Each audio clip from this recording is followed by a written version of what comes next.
Hello and welcome back to the novel study of the Phantom Tollbooth. Today we are doing Chapter 14.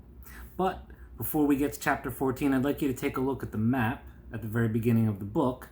So put your finger on the Island of Conclusions where we were in the last chapter, and we know that Milo, Tok, and the Humbug swam back through the Sea of Knowledge to the shores of the Kingdom of Wisdom. And let's start around the Soundkeeper's fortress, and the road that travels north, move your finger along that road, and you'll see that we are headed toward Digitopolis, but there are a bunch of hills. And if you look at the text written on one of those hills, it says, entrance to the numbers mine. And that's a clue as to what is going to happen in the next chapter. So I'm sure you know that a mine is an underground series of tunnels where miners dig rocks, minerals, or precious jewels and bring them to the surface. Okay, chapter 14 is called The Dodecahedron Leads the Way. I'm not going to tell you what a dodecahedron is if you don't know. Let's just get into the chapter and we're going to find out what a dodecahedron is in a few short pages. Okay, at the very end of chapter 13, Milos asked, I wonder how far it is to Digitopolis. Let's begin chapter 14. The dodecahedron leads the way. Up ahead, the road divided into three, and, as if in reply to Milo's question, an enormous road sign pointing in all three directions stated clearly, Digitopolis, 5 miles, 1,600 rods, 8,800 yards, 26,400 feet, 316,800 inches, 633,600 half inches, and then some. A rod is. It's a form of measurement that used to be more common, not as common these days. Let's travel by miles, advised the Humbug. It's shorter. Let's travel by half inches, suggested Milo. It's quicker. But which road should we take? Asked Tok. It must make a difference. As they argued, a most peculiar little figure stepped nimbly from behind the sign and approached them, talking all the while. Yes, indeed it does. Certainly, yes, it does make a difference, undoubtedly. He was constructed, for that's really the only way to describe him, of a large assortment of lines and angles connected together into one solid, many-sided shape, somewhat like a cube that's had all its corners cut off and then had all its corners cut off again. Each of the edges was neatly labeled with a small letter, and each of the angles with a large one. He wore a handsome beret on top, and, peering intently from one of his several surfaces, was a very serious face. Perhaps, if you look at the picture, you'll know what I mean. When he reached the car, the figure doffed his cap and recited in a loud, clear voice, My angles are many, my sides are not few. I'm the dodecahedron. Who are you? What's a dodecahedron? Inquired Milo, who was barely able to pronounce the strange word. See for yourself, he said, turning around slowly. A dodecahedron is a mathematical shape with 12 faces. Okay, let's take a pause right there, because now you know what a dodecahedron is, and you can see that I have put the etymology of the word. Deca is the Latin for 10, and so dodeca is the Latin for 12. Poly means many, and hedron is a geometric solid. So if you put that all together, dodecahedron, you get a geometric solid with 12 faces.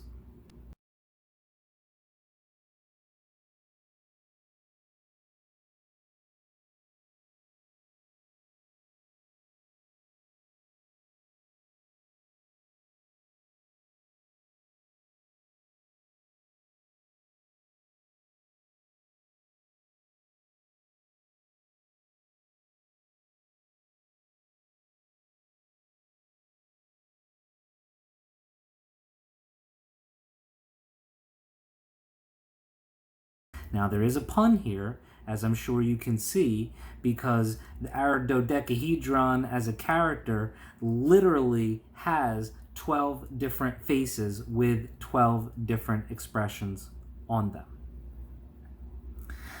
I usually use one at a time, he confided, as all but the smiling one disappeared again. It saves wear and tear. What are you called? Milo, said Milo. That is an odd name, he said, changing his smiling face for a frowning one. And you only have one face. Is that bad? Asked Milo, making sure it was still there. You'll soon wear it out, using it for everything, replied the dodecahedron. Now, I have one for smiling, one for laughing, one for crying, one for frowning, one for thinking, one for pouting, and 6 more besides. Is everyone with one face called a Milo? Oh, no, Milo replied.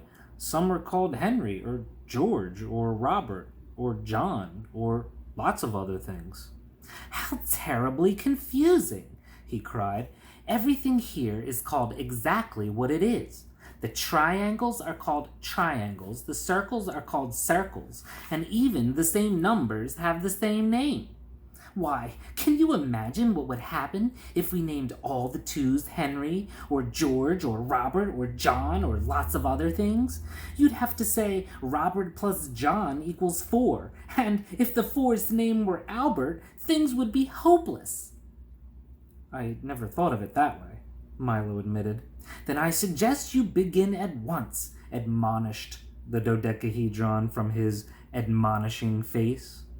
For here in Digitopolis, everything is quite precise.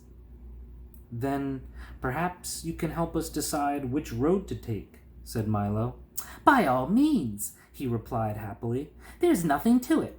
If a small car carrying 3 people at 30 miles an hour for 10 minutes along a road 5 miles long at 11:35 in the morning starts at the same time as 3 people who have been traveling in a little automobile at 20 miles an hour for 15 minutes on another road exactly twice as long as 1/2 the distance of the other, while a dog, a bug, and a boy travel an equal distance in the same time, or the same distance in an equal time along a 3rd road in mid-October, then which one arrives first and which is the best way to go? 17! Shouted the humbug, scribbling furiously on a piece of paper. Well, I'm not sure, but Milo stammered after several minutes of frantic figuring.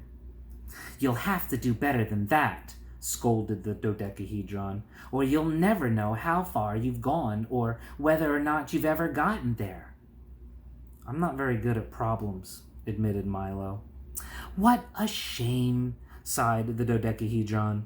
They're so very useful. Why, did you know that if a beaver 2 feet long with a tail 1.5 feet long can build a dam 12 feet high and 6 feet wide in 2 days, all you would need to build Boulder Dam is a beaver 68 feet long with a 51-foot tail? Where would you find a beaver that big? Grumbled the humbug as his pencil point snapped. I'm sure I don't know, he replied, but if you did, you'd certainly know what to do with him. That's absurd, objected Milo, whose head was spinning from all the numbers and questions. That may be true, he acknowledged, but it's completely accurate. And as long as the answer is right, who cares if the question is wrong? If you want sense, you'll have to make it yourself. All 3 roads arrive at the same place at the same time, interrupted Tok, who had patiently been doing the first problem.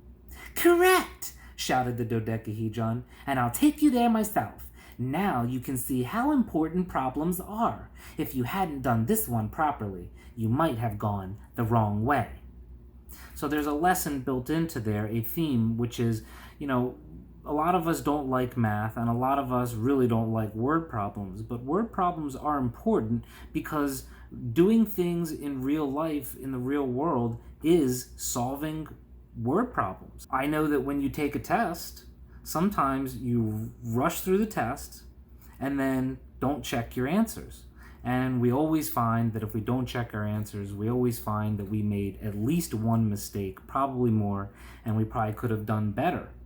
But in the real world, in real life, if you have a situation that's a problem that requires you to use math to solve it or to use thinking to solve it, sometimes if you don't solve it correctly, people could get hurt or something could go wrong. So what the dodecahedron is saying is that it's important to do word problems and to take your time doing them.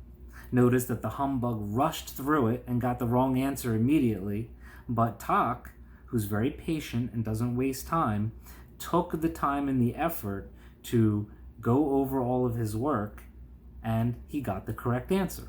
So if you go back to that road sign for a minute at the beginning of the chapter, that is the joke about that road sign is that miles, rods, yards, feet, inches, and half inches are all just different increments of measurement, but those are all the same distance on that sign.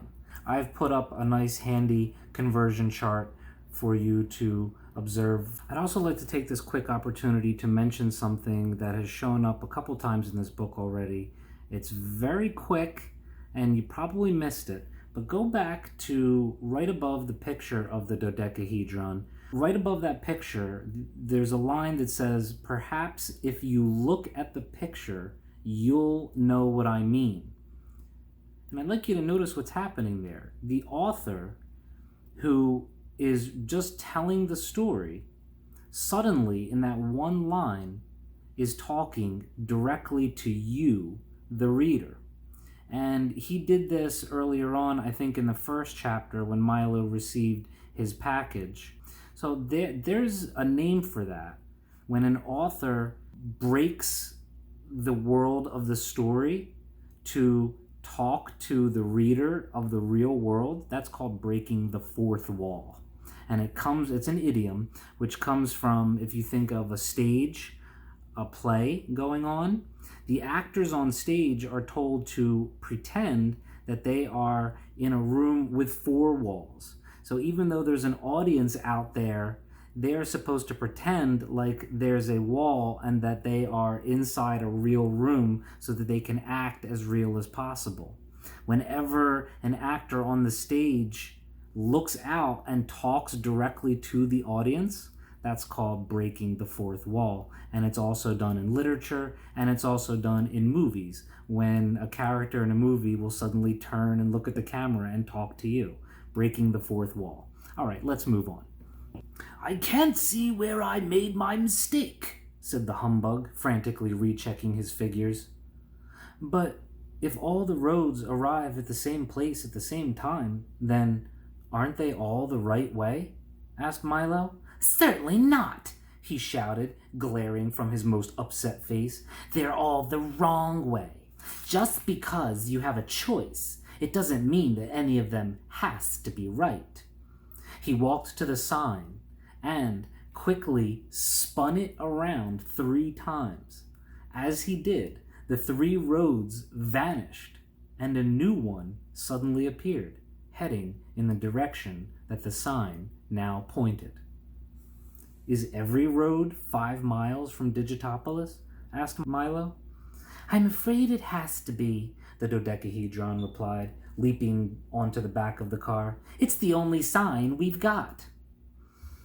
The new road was quite bumpy and full of stones, and each time they hit one, the dodecahedron bounced into the air and landed on one of his faces, with a sulk, or a smile, or a laugh, or a frown, depending upon which one it was. "We'll soon be there," he announced happily after one of his short flights. "Welcome to the land of numbers." "It doesn't look very inviting," the bug remarked, for, as they climbed higher and higher, not a tree or a blade of grass could be seen anywhere. Only the rocks remained. "Is this the place where numbers are made?" asked Milo as the car lurched again. And this time, the dodecahedron sailed off down the mountainside, head over heels and grunt over grimace, until he landed sad side up at what looked like the entrance to a cave. And so head over heels is a famous, well-known idiom, which basically means you're very much in love. Now, the dodecahedron is not very much in love. When he landed, he literally landed with his head over his heels. And a grimace is an ugly, twisted expression on a person's face. You can imagine that that's the expression he would have after tumbling down a mountainside. Is this the place where numbers are made? They're not made, he replied, as if nothing had happened. You have to dig for them. Don't you know anything at all about numbers? Well, I don't think they're very important, snapped Milo, too embarrassed to admit the truth. Not important, roared the dodecahedron, turning red with fury. Could you have tea for two without the two, or 3 blind mice without the 3? Would there be 4 corners of the earth if there weren't a 4? And how would you sail the 7 seas without a 7? All I meant was, began Milo, but the dodecahedron, overcome with emotion and shouting furiously, carried right on. If you had high hopes, how would you know how high they were? And did you know that narrow escapes come in all different widths? Would you travel the whole wide world without ever knowing how wide it was? And how could you do anything at long last, he concluded, waving his arms over his head, without knowing how long the last was? Why, numbers are the most beautiful and valuable things in the world. Just follow me and I'll show you. He turned on his heel and stalked off into the cave. Come along, he shouted from the dark hole. I can't wait for you all day. And in a moment they'd followed him into the mountain. It took several minutes for their eyes to become accustomed to the dim light. And during that time, strange, scratching, scraping, tapping, scuffling noises could be heard all around them. Okay, visualize these next details. Put these on, instructed the dodecahedron, handing each of them a helmet with a flashlight attached to the top. Where are we going? Whispered Milo, for it seemed like the kind of place in which you whispered. We're here, he replied with a sweeping gesture. This is the numbers mine. Milo squinted into the darkness and saw for the first time that they had entered a vast cavern, lit only by a soft, eerie glow from the great stalactites which hung ominously from the ceiling. So, quick difference, stalactites are the ones that hang down. It's basically minerals that drip from the water over hundreds, sometimes thousands, millions of years to form those cone-like structures of rock that hang down. And stalagmites are the ones that grow up.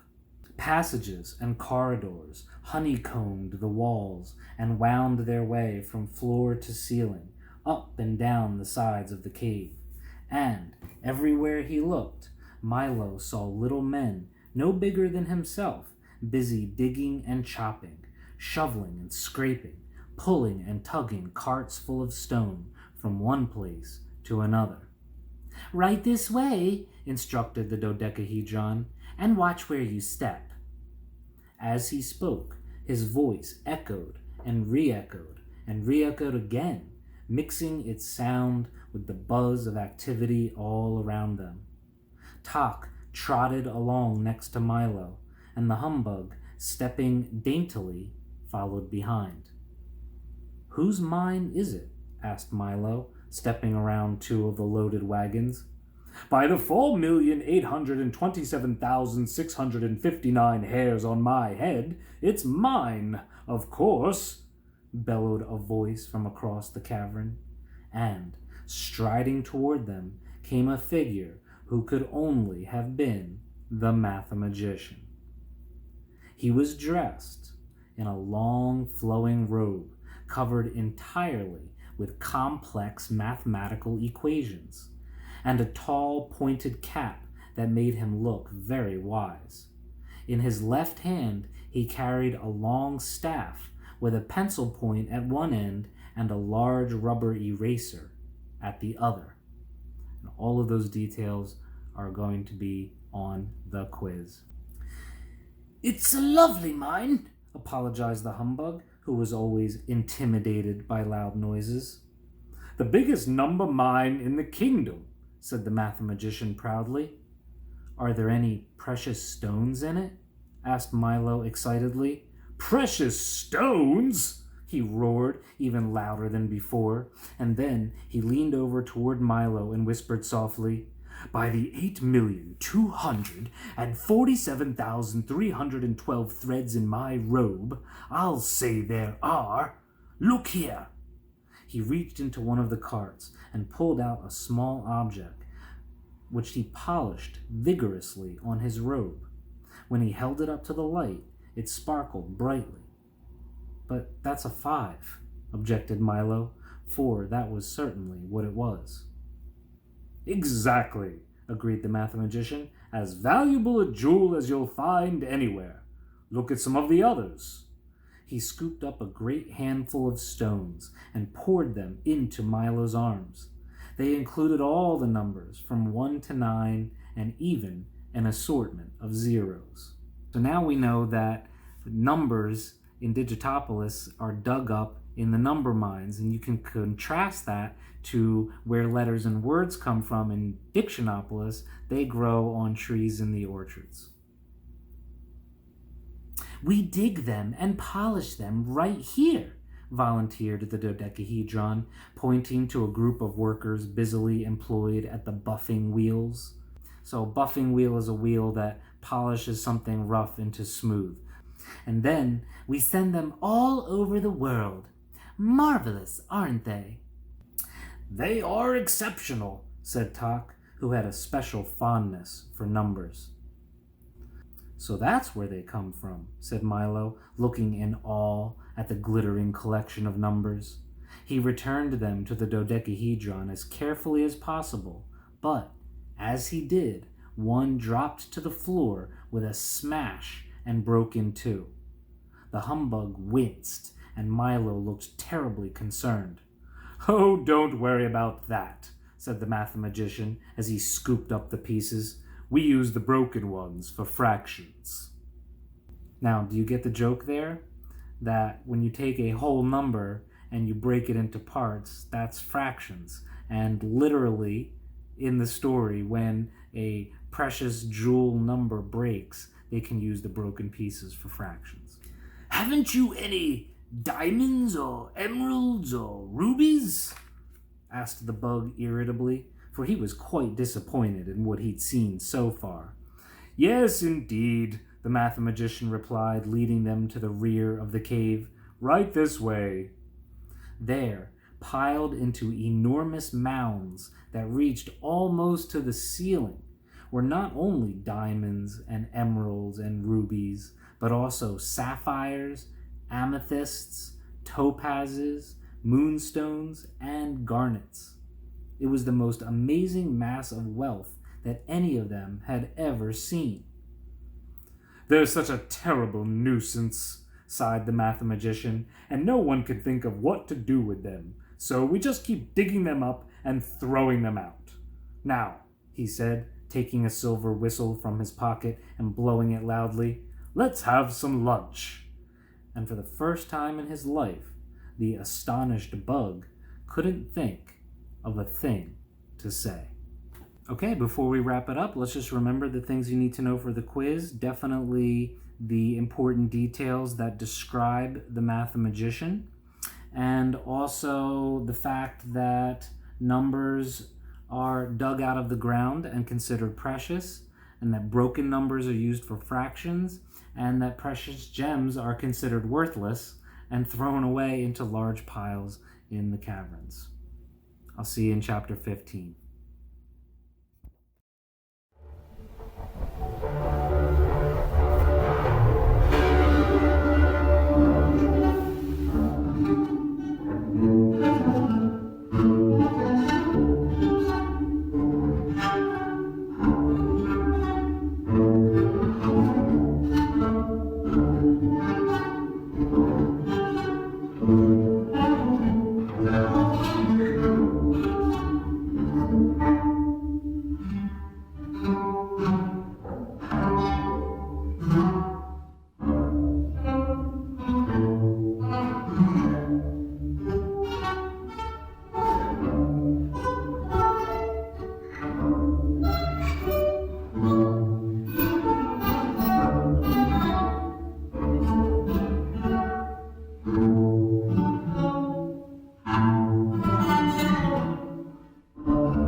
you.